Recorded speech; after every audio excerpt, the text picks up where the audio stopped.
tal? Bienvenidos una vez más a Tiempo para Aprender, del curso de Historia, Geografía y Economía de quinto de secundaria, el programa que te ayuda a reforzar mejor los temas que aprendes en el cole. Gracias a USMP TV, aprende con todo. Hoy en día existen diversos movimientos sociales, por ejemplo, movimientos que están en defensa de los animales, movimientos que están en contra del aborto y movimientos que están en defensa del medio ambiente. Por eso, el día de hoy vamos a aprender sobre dos movimientos sociales muy importantes, los movimientos indígenas y los movimientos antiglobalización. ¿En qué consistieron cada uno de estos y por qué deberíamos estudiarlos? Pues te cuento eso y mucho más en el siguiente video. Hace aproximadamente 14.000 años, tribus provenientes de Asia y Oceanía comenzaron a llegar a territorio americano, creándose varios pueblos indígenas con idiomas, culturas y estilos de vida muy característicos. Por ejemplo, los Aymara, los Iquitu, los Muniche y así un montón de pueblos indígenas en Perú y toda América. En este pueblito vivieron mis padres, mis abuelos, bisabuelos, tatarabuelos, tatarabuelos y también mis tatara. Ahora, ¿sabes a qué nos referimos con movimientos indígenas? Los movimientos indígenas son aquellas agrupaciones que defienden los derechos de las personas nativas. ¿Defenderlos de qué o quién? Te cuento. A mediados del siglo XX, las poblaciones indígenas en distintas partes de Latinoamérica eran ignoradas por el Estado y en muchos casos sufrían el efecto de grandes fábricas que dañaban los hábitats naturales en su actividad de extracción de recursos naturales, contaminando ríos y el ecosistema en que estas personas vivieron desde siempre. Por eso, los grupos indígenas empezaron a reclamar dos cosas: reconocimiento jurídico y representación política. Reconocimiento jurídico quiere decir el reconocimiento formal de ese territorio donde siempre han vivido los indígenas, para que el Estado intervenga en beneficio de los pobladores. Y representación política, o sea, un líder que los represente, los apoye y luche por sus derechos como indígenas. En países como Ecuador y Bolivia, el movimiento indígena ha alcanzado tal reconocimiento que llegó a influir en la política de estos países. Por ejemplo, la elección de Evo Morales, actual presidente de Bolivia, ha sido el ejemplo más representativo del movimiento indígena. Evo Morales fue elegido 3 veces como presidente de Bolivia y se le considera el primer mandatario de origen indígena de ese país. Es líder del partido Movimiento al Socialismo y en su gobierno propuso transferir poder al pueblo indígena, hacer una justa distribución de las ganancias obtenidas por la exportación del gas natural y propone continuar con el cultivo de la planta de coca, pues es considerada como parte de la cultura ancestral. Durante los siglos XVI al XIX, que duró el periodo de la colonia española, se consideró a los nativos indígenas como parte de una raza inferior a la de los extranjeros. ¿Puedes creerlo? Luego de la época de la colonia, con la llegada de la República a los países sudamericanos, se creyó que las cosas mejorarían, pero no. Por ejemplo, alucina que en Argentina se llevó a cabo una campaña de exterminación de indígenas. Sí, lo escuchaste bien.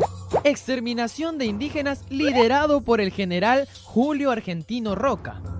Él consideraba a los nativos como salvajes y con el fin de mejorar la raza, fomentó la inmigración europea y a exterminar a los nativos. ¡Imagínate! ¿Sabes quién es Rigoberta Menchú Tum? Es una lideresa indígena quiché de Guatemala, que durante muchos años estuvo al frente de luchas sociales de su país. Trayectoria que fue reconocida en el año 1992 con el Premio Nobel de la Paz. Rigoberta Menchú, desde muy jovencita se involucró en luchar por los derechos de los indígenas de su país, lo que le valió la persecución y que la saquen a la fuerza de su país. Sin embargo, todos sus esfuerzos a lo largo de su vida le abrieron oportunidades, pues en 1996 fue nombrada embajadora de buena voluntad de la ONU. Además, cuenta con más de 30 doctorados honoris causa y ha recibido decenas de reconocimientos nacionales e internacionales. Probablemente, Rigoberta Menchú es la guatemalteca más conocida internacionalmente. En Brasil, entre los años 1970 a 1985, hubo un serio problema. Gran cantidad de territorios eran adueñados por minorías de la clase política y adinerada de Brasil, mientras que una menor parte de tierras era para los campesinos.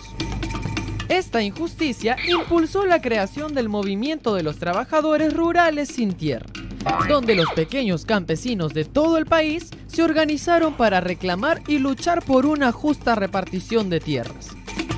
Es lo justo, y yo también quiero mi tierra. Recuerda que los movimientos indígenas son la defensa de los derechos de las personas nativas que han habitado en esos lugares muchísimos años atrás, incluso antes que existieran los países. Y como siempre ha ocurrido, las injusticias, la violencia, el racismo y las ambiciones, muchos de estos nativos fueron maltratados. A causa de esto surgieron valientes líderes como Rigoberta Menchú en Guatemala. Bueno, ahora vamos a aprender sobre otro movimiento mucho más grande, que es el movimiento antiglobalización. ¿Cuánto conoces de este tipo de movimiento? Ahora vamos a aprender mucho más en el siguiente video. Por medio de la globalización, el intercambio de productos, información e incluso personas de un país a otro es posible, ya que la globalización ha convertido el mundo en un lugar cada vez más cercano. Sin embargo, hay mucha gente que no está contenta con la globalización y conforman el gran movimiento de antiglobalización. Estos grupos comparten una ideología progresista y se oponen al neoliberalismo. Tranquilo, Henry. Para que lo entiendas mejor, el progresismo busca el beneficio integral de las personas, buscando un ambiente de igualdad, libertad y justicia para todos. El neoliberalismo es una corriente política y económica donde las empresas privadas tienen más beneficios e intervenciones en la sociedad que el mismo Estado. Ya que el neoliberalismo promueve el libre comercio en general, la reducción del gasto público y donde las empresas privadas asumen las funciones que le corresponden al Estado. ¿Recuerdas alguna de ellas? Por ejemplo, salud pública, educación, vivienda, trabajo, entre otros. En 1999, en la ciudad de Seattle, en Estados Unidos, 50,000 manifestantes salieron a las calles y consiguieron fracasar la Cumbre Mundial de Comercio. ¿Y por qué te cuento de esta protesta? Porque a este evento se le considera el punto de partida de los movimientos antiglobalización del planeta. Ahora, ¿quiénes conforman estos grupos antiglobalización? Lo conforman personas de distintas edades y procedencias, aquellas que tienen tendencias anticapitalistas y ecologistas.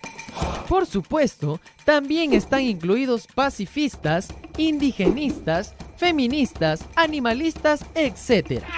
Y también lo conforman algunas organizaciones no gubernamentales, como Intermón Oxfam, colectivos como el Movimiento por la Justicia Global, el Foro Social Mundial, el Movimiento de la Resistencia Global y muchas personalidades individuales.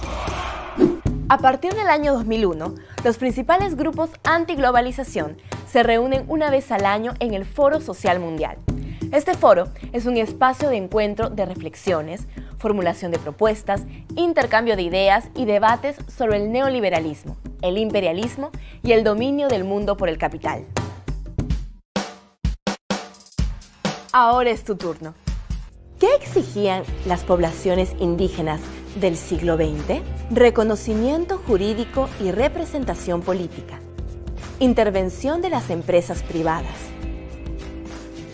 Intervención del Estado para el crecimiento económico.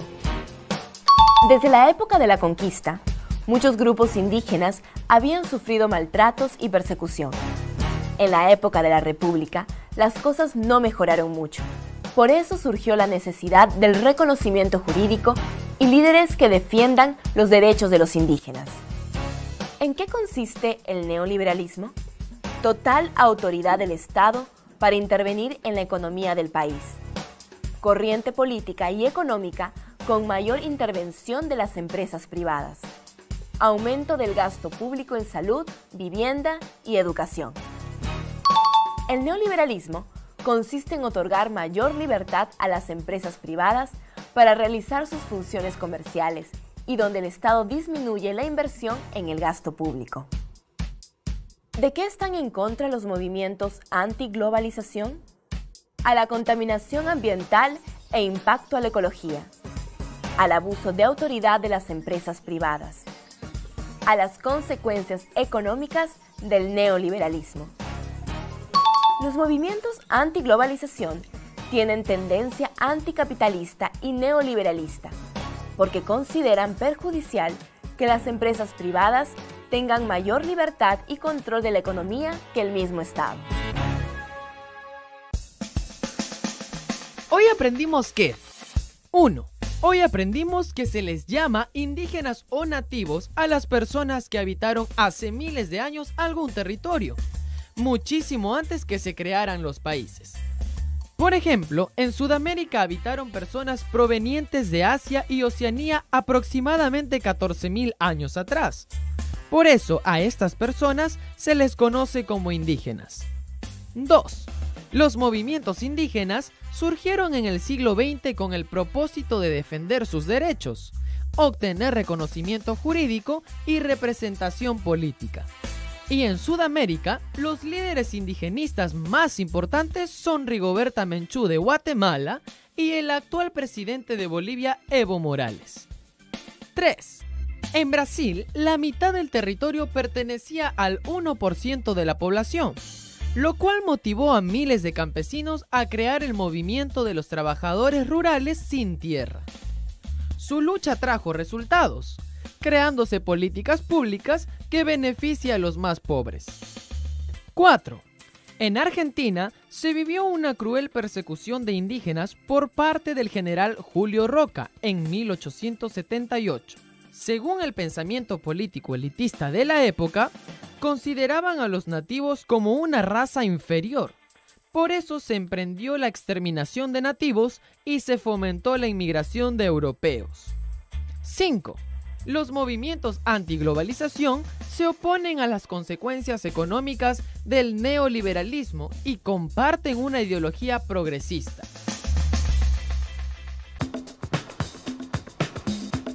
Los movimientos a favor de los indígenas es una buena causa. El hecho de que mantengan costumbres y una tradición milenaria no les quita el derecho de vivir dignamente. Y tampoco nosotros podemos considerarlos inferiores por una simple razón. Son seres humanos como tú y como yo. Ahora esto va para ti. ¿Cuáles son los aspectos positivos y negativos de la globalización? ¿Alguna vez te hiciste esta pregunta?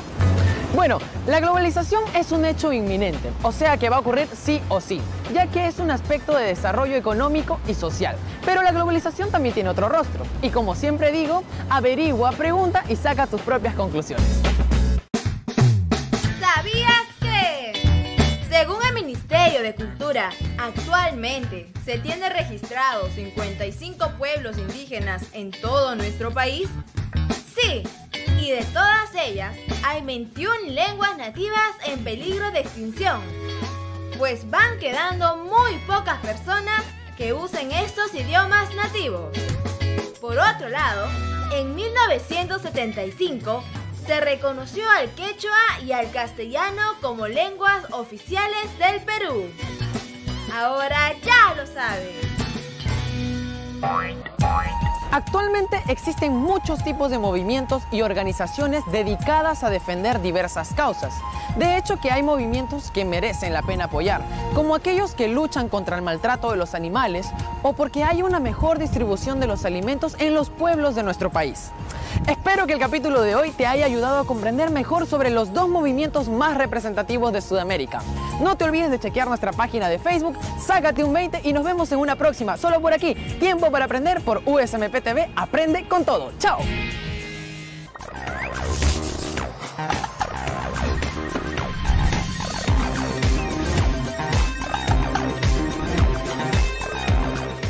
En el próximo capítulo aprenderemos más sobre la configuración política de Latinoamérica.